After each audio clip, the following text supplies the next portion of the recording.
La Corse, véritable porte-avions immobile, fut le théâtre de nombreux combats aériens, de crashs en mer d'aéronefs, dont les épaves constituent aujourd'hui d'émouvants témoignages.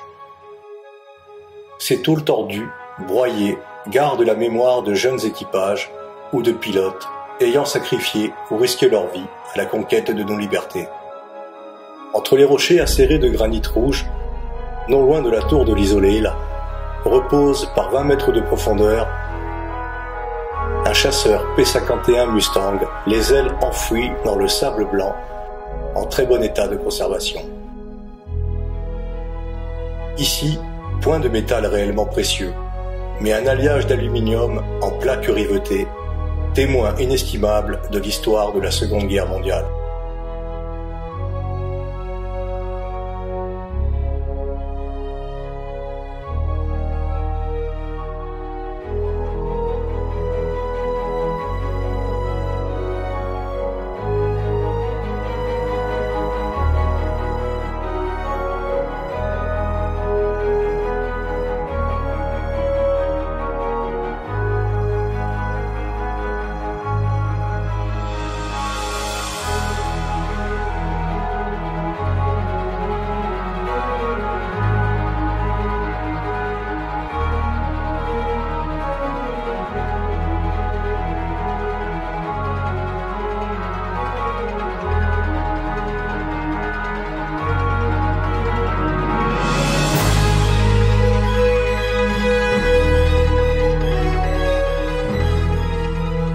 Le sous-lieutenant Donald Taylor, basé à San Severo dans les Pouilles italiennes, s'apprête à effectuer sa 4e mission au sein du 309e Fighter Squadron appartenant au 31e Fighter Group. Don a rejoint en mars 1944 le théâtre méditerranéen des opérations.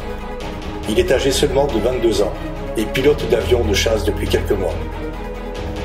Don n'a pas encore d'appareil personnel. Il pilote le P-51 immatriculé WZI, dont l'aviateur habituel est resté au sol.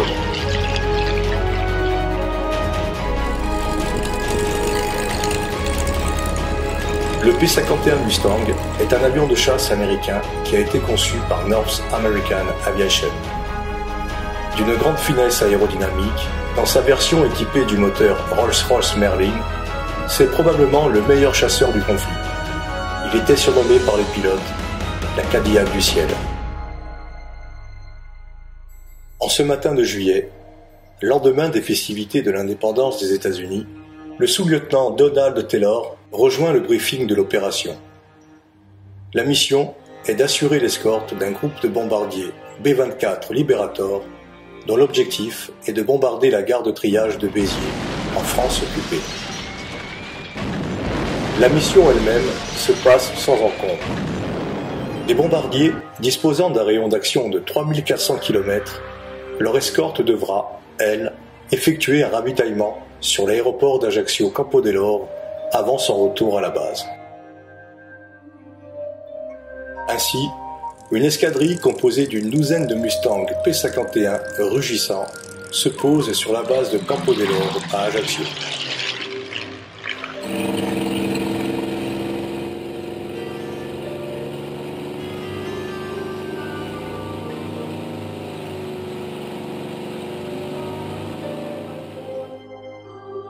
Après quelques vérifications visuelles, les pleins des réservoirs sont faits.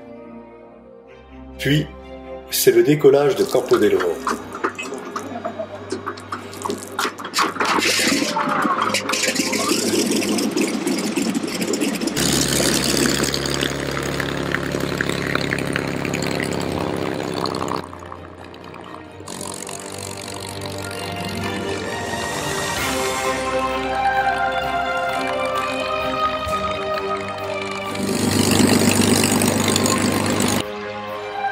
Le sous-lieutenant Donald Taylor est le dernier à s'élancer et a quitté la piste par une courbe ascensionnelle sur sa gauche. En cette fin d'après-midi, le ciel est azur. Les îles sanguinaires, à l'ouest, qui commencent tout juste à se parer de leur couleur sanglante avec ce soleil déclinant.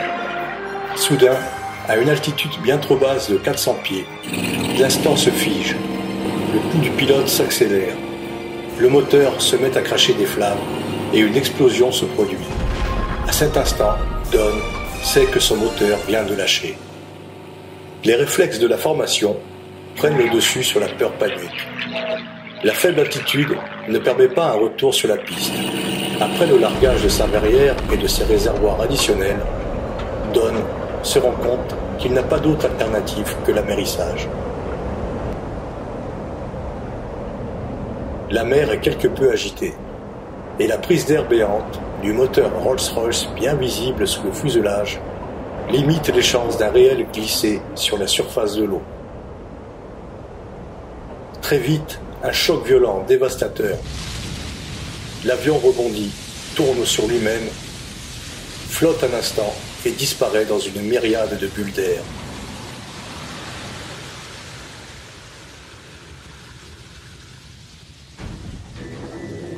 Bien que blessé à la tête et entraîné par son avion, Don parvient à gonfler son gilet, à saisir le canot de secours et se hisse ainsi à son bord.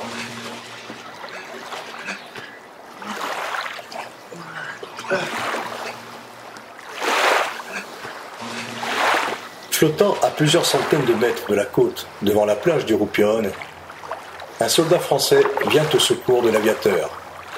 Pour son bonheur, une école d'infirmières est à proximité. Il reçoit rapidement les premiers soins.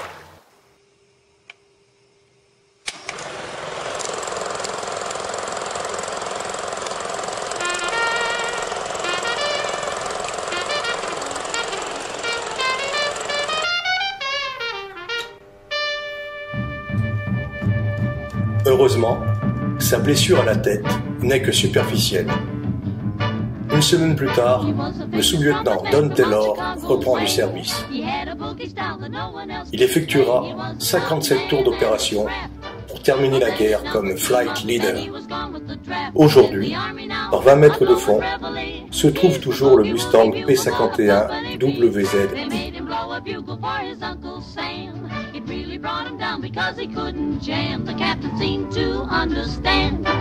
Because the next day the cap went out and drafted a band, and now the company jumps when he plays reveille. He's the boogie woogie bugle boy of Company B. A toot, a toot, a toot-a-toot, a toot, he blows it eight to the bar. In boogie rhythm, he can't blow a note unless the bass and guitar is playing with him. He makes a company jump when he plays reveille.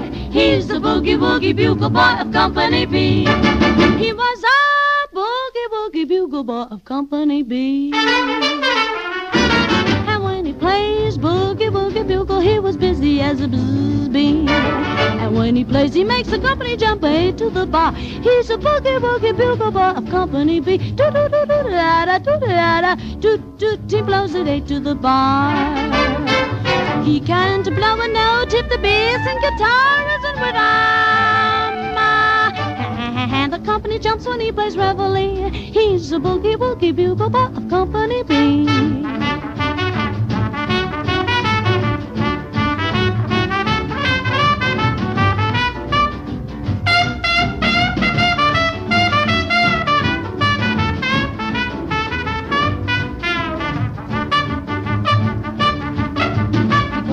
Sleep with Boogie every night and wakes them up the same way in the early bright. They clap their hands and stamp their feet because they know how he plays. When someone gives him a beat, he really breaks it up.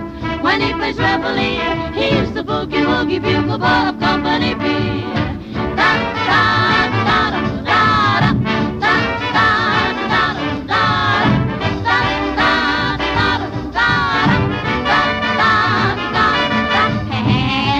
Jumps when he plays reveille.